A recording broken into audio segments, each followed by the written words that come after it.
Hey, today is March 2nd, Tuesday, 2021, of course. And today was Lab. This is where we discuss our entrepreneurship and try to get them to build upon their concepts for their game design that they do in Construct. So today we talked about profit. We defined what that was and what it looks like.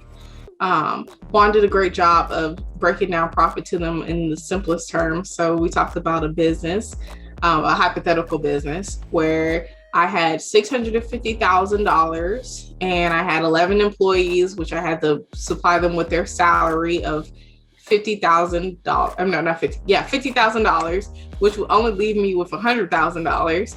Plus, we had to pay for our rent because we didn't own our building, but our rent for our space, our workspace, which left me with about 85,000. And then we talked about taxes too and Uncle Sam. We also touched upon credit, building credit, if you can't afford it at the time, how credit and credit cards work, where you, most of the time, you pay for that object plus interest because you couldn't afford it.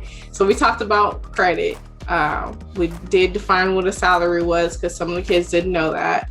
And then we talked about advertisements and how many advertisements we see on a daily basis and how that influences them. They literally sat there and like sung some of the advertisement songs and like had them finish the songs. And most people were like McDonald's, ba-da-ba-ba-ba.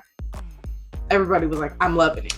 And the thing is, like, we were emphasizing, you don't even have to eat there, but subliminally commercials impact you. You might not realize it, but they do. So we were talking about the advertisements and how that's going to increase their supply and demand for their companies. Talked about what supply and demand is as well, and just how to continually grow their company, as well as, and most importantly, making them financially literate. That's really the goal for me for the entrepreneurship course that we do.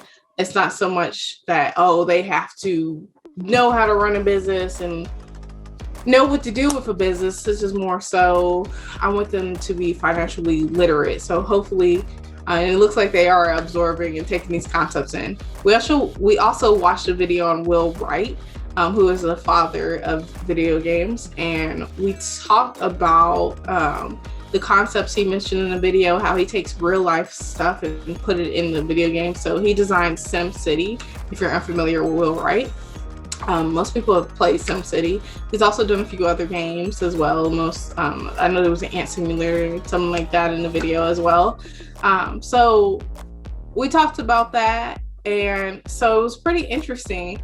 Will Wright was saying that they conducted studies with people and asking them like how much time do they spend doing specific tasks such as sleeping, cooking, etc. And they actually took that and put it in a video game. So I thought that was cool that they included, like, again, real life aspects. And one of our students is going to include that in their video game as well too, or try to.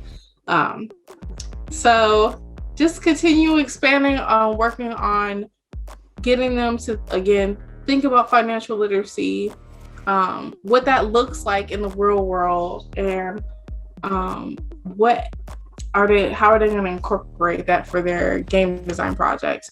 So this is this week's Flipgrid with profit. So in the Flipgrid, again, we defined profit, what that looks like, talked about it too. And then we talked about what their favorite video game looks like and what makes them like want to be engaged with that game, what makes them want to play that game, what makes them want to buy that game. So we talked about, again, advertisements, how that ties into supply and demand and making them want to go purchase the game.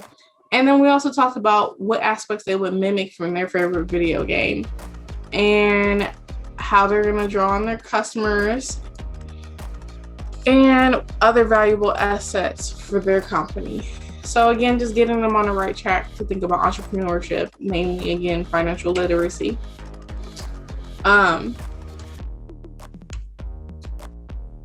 And then we talked about Dell and Apple, the difference between the two, just an example, but really just PC and Apple.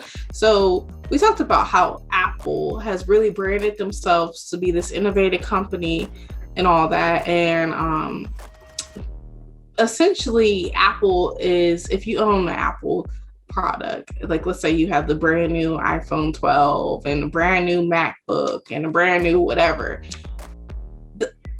that is mainly a social status, but we didn't talk about that with the kids because they might go over their heads. But we talked about why Apple is so successful, because again, their branding and how they put themselves out there. But really, Apple is successful, in my opinion, because social status. Again, if you have those certain products, now you're viewed as, oh, this person has money, versus if you have a PC, most people be like, eh. However, if you're really a true geek, you would know that PCs are the better computer because they have the best processors or better processors, not most of the time. And not only do they have the better processors, sometimes they have the bigger screen size. So PCs, in my opinion, are better. But again, because of how Apple branded themselves, and since it's seen as a social status in society, Apple is more well-known and all that.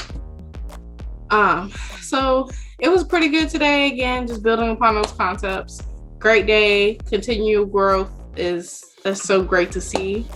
Thank you so much for tuning in. Again, I will see you on the next video. Bye.